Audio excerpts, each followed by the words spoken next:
আসসালামু আলাইকুম। আমার হাতে যেই ফল দুটো দেখতে পাচ্ছেন আপনারা, এটিকে আমরা ডেগোয়া ফল নামেই চিনি। অনেকে এটাকে কাঁঠালের ছোট ভাই বলে থাকে। ইংরেজি যার নাম হচ্ছে মাংকি জ্যাক। তো ডেগোয়া ফলের কি কি উপকারিতা আছে সেটি আছে এই ফল দুটো মাখাতে মাখাতে আপনাদের সাথে শেয়ার করব। অত্যন্ত সুমিষ্ট এবং টক মিষ্টি টাইপের একটি ফল। তো ঢেউয়া ফলগুলো মাখানোর জন্য প্রথমে আপনারা ঢেউয়া ফলগুলো ধুয়ে নেবেন ভালোভাবে।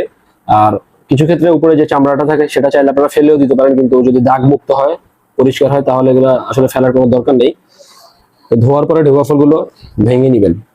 একটু সামনে থেকে নাও। এটা অত্যন্ত সুস্বাদু ফল, এই টক মিষ্টি টাইপের।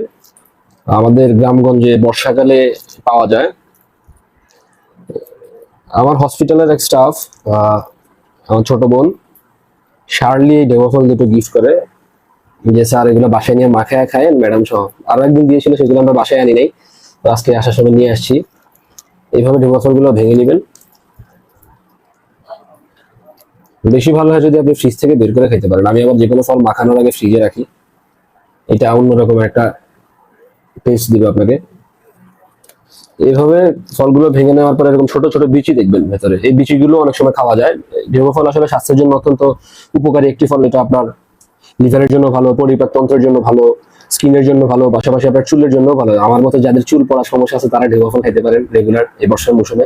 তো মাখানোর জন্য একটি বাটিতে আমরা চিনি, মরিচের গুঁড়ো, লবণ এবং দুটো শুকনো মরিচ ভেজে নিয়েছি। এটা আপনারা অবশ্যই কিন্তু চিনিটি ইউজ করবেন যে কোনো টক ফল মাখানোর সময়। আপনি যদি চিনি ইউজ না করেন, এটা আসলে খেতে অত্যন্ত টক একটি ফল, যার কারণে আসলে অতটা ভালো স্বাদ পাবেন না। চিনি যে কোনো ধরনের খাবারে আপনার যে টেস্টটা সেটা ইনহেন্স করতে কাজে লাগে আমাদের।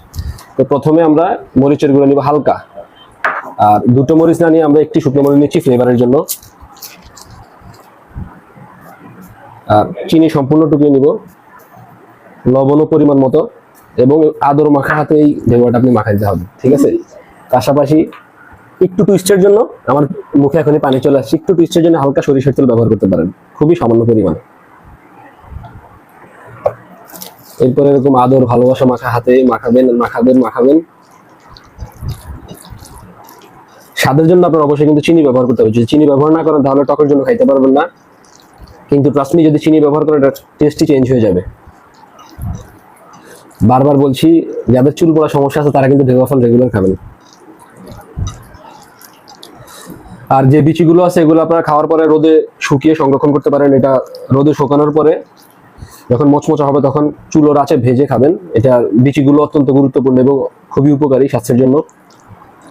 বিসমিল্লাহ।